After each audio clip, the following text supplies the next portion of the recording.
کیونکہ ماں جو ہوتی ہے نا یہ اولاد کی خدمت زیادہ کرتی ہے اور اولاد کے لیے تکلیف زیادہ اٹھاتی ہے.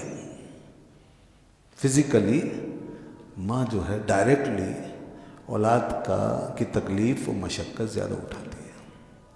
جیسے قرآن مجید میں اللہ تعالیٰ نے فرمایا حملتہ کرہا ووضعتہ کرہا وحملہ وفصالہ 30 شہرا، کہ اس نے اپنے بچے کو بڑی تکلیف سے اٹھایا ہے اور پھر اس کو بڑی تکلیف سے رکھا ہے.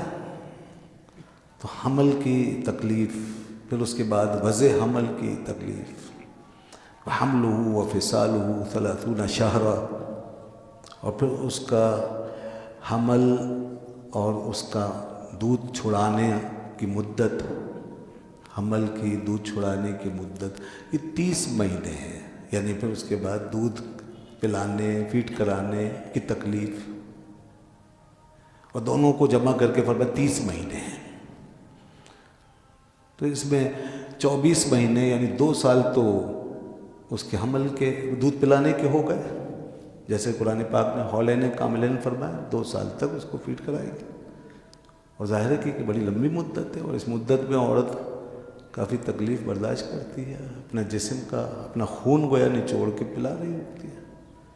اس کو اسی حساب سے توانائی چاہیے ہوتی ہے، پھر کمزوری لاحق ہوتی ہے. تو یہ مدت ہے پوری پہ. تو اس وقت جب حمل میں رکھا وہ تکلیف اٹھائی، پھر اس کے بعد پھر وضع جو کیا تو اس کی تکلیف اٹھائی، پھر اس کے بعد دودھ پلایا 2 سال. کتنی لمبی مدت ہو گئی، سالوں پر موئی تھی. 2-3 سال کا عرصہ تقریباً لگتا ہے بچے کو. تو اس کے بعد بھی ظاہر ہے بچے کی دیکھ بھال ہے، معاملات ہیں، اس میں ماں براہ راست انوالو ہوتی ہے. اور اس میں جو ہے 2 سال تو اس کے ہو گئے، 30 مہینے فرمائے نا، تو 2 سال تو دودھ پلانے کے ہو گئے، باقی 6 مہینے بچتے ہیں. تو 6 مہینے جو ہیں اس کو فرمایا یہ حمل کی مدت ہے. دونوں کو جمع کیا، حمل کی مدت اور دودھ پلانے کی مدت 30 مہینے، تو باقی بچے 6 مہینے. تو 6 مہینے جو ہے یہ میں ویسے ہی بتا رہا ہوں معلومات کے لیے، یہ 6 مہینے جو ہیں یہ حمل کی مدت ہے، مگر کم سے کم. تو اس سے علماء نے یہ مسئلہ نکالا کہ کم سے کم بچے کے پیدا ہونے کے لیے 6 مہینے چاہیے. جی ہاں، 6 مہینے سے کم میں اگر بچہ پیدا ہو گیا تو شرعاً وہ اس شخص کا بچہ نہیں ہوگا. یہ قرآن نے طے کیا ہے. نکاح کے بعد، شادی کے بعد کم از کم 6 مہینے میں بچہ ہونا چاہیے، کم از کم. زیادہ سے زیادہ کوئی حد نہیں ہے جب بھی، لیکن 6 مہینے سے کم بچہ ہو. ابھی نکاح ہو 2 مہینے بعد، 3 مہینے بعد، 4 مہینے بعد، 5 مہینے بعد بچہ ہو گیا، نہیں مانا جائے گا کہ اس کا بچہ نہیں ہو سکتا. تو یہ تقسیم قرآن نے خود بتائی. تو ہم یہ کہہ رہے تھے کہ یہ ماں کا کردار ہے. اللہ نے اس کی تکلیفوں کا ذکر فرمایا، 3 تکلیفوں کا ذکر فرمایا، اور پھر اس کے درمیان میں اور بہت ساری چیزیں آ جاتی ہیں. تو مدت حمل ہے، مدت رضاعت ہے، اور وضع حمل ہے، 3 تکلیفیں. اسی لیے جب ایک صاحب نے رسول اللہ صلی اللہ علیہ وسلم سے یہ پوچھا، یا رسول اللہ صلی اللہ علیہ وسلم من احق بحسن صحابتی، کہ میری صحبت کا، میرے حسن صحبت اور میرے اچھے سلوک کا زیادہ مستحق کون ہے؟ تو حضور نے فرمایا امو کا، تیری ماں. انہوں نے کہا ثم من، حضور نے پھر فرمایا امو کا. انہوں نے پھر پوچھا ثم من، یعنی پھر کون؟ پھر فرمایا امو کا، تیری ماں. 3 دفعہ فرمایا تیری ماں. یہ 3 دفعہ اس لیے فرمایا، 4تھی دفعہ میں فرمایا ثم ابو کا، پھر تیرا باپ. تو 3 دفعہ ماں کے لیے اس لیے فرمایا گیا کہ قرآن نے 3 تکلیفوں کا ذکر کیا، تو لہذا ماں کا 3 گنا حق زیادہ ہو گیا. کون سا حق؟ حسن سلوک. یہی پوچھا تھا نا انہوں نے.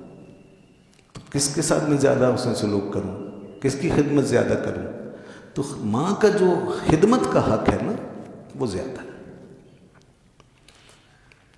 اور باپ کا اطاعت کا حق زیادہ. باپ کا حکم، آرڈر، اطاعت، وہ جب حکم دے عمل کرو، اگر جائز بات کا حکم دے رہے ہیں تو عمل کرنا پڑے گا۔ کوئی چاہتے ہیں کوئی چیز کہ ایسا ہو، اس طرح ہو، اس طرح ہو، تو ویسا کرو، ان کے حکم کو نافذ کرو، باپ کی رائے کا احترام کرو، اس کی رائے کا احترام کرنا پڑے گا۔ تو باپ کا احترام، ادب، اور ادب سے ایک مطلب فاصلہ، باپ سے زیادہ اس طرح فری نہ ہو کہ اس کا ادب اور احترام چلا جائے۔ یہ الگ بات ہے کہ گھر میں ایک دوستی کا، انڈرسٹینڈنگ کا ماحول ہوتا ہے اور والد برا نہیں مانتے، ہنسی مذاق کرتے ہیں، ٹھیک ہے، لیکن اولاد کو یہ ذہن میں رکھنا چاہیے کہ یہ میرا باپ ہے۔ ایسا نہ ہو کہ ہنسی مذاق میں، کھیل تماشے میں وہ باپ کو باپ ہی نہ سمجھے، اور کبھی ایسا موقع آئے تو پھر ایسے ہی جھٹک دیں۔ اور والدین کو بھی چاہیے کہ اپنے بچوں کو اتنا فری نہ کریں کہ کل کو وہ آپ کا ادب ہی بھول جائیں، اور کہیں آپ اپنی بات منوانے پر آئیں تو نہ مانیں اور سب کے سامنے آپ کی بے عزتی کرتے پھریں۔ یہ نہیں ہونا چاہیے۔ ہمیں اس سلسلے میں جو تعلیمات ہیں نا دین کی، اس کو سامنے رکھنا چاہیے۔ تو یہ باپ کا حق ہے، یہ ماں سے زیادہ ہے باپ کے لیے۔ اطاعت ہے، ادب ہے، احترام ہے، ایک لحاظ ہے، اور ماں کے لیے خدمت زیادہ ہے، نرمی زیادہ ہے۔ تو یہ ہو گیا دونوں کے اندر فرق ماں باپ کے حوالے سے۔ بہرحال تمام رشتہ داروں میں سب سے زیادہ مقدم ماں باپ ہیں، اس کے بعد پھر کون ہے؟ پھر بھائی بہن سگے، وہ سب سے پہلے انہی سے تعلق پیدا ہوتا ہے آدمی کا۔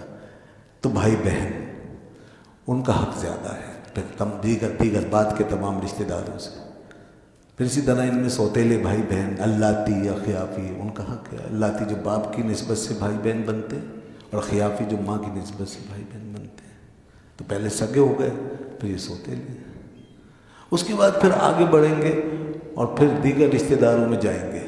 اب خاندان میں جا رہے ہیں آپ، یہ گھرانہ تھا، سب سے پہلے گھر دیکھیں گے، اس کے بعد پھر خاندان میں نکلیں گے۔ خاندان میں کیا ہے؟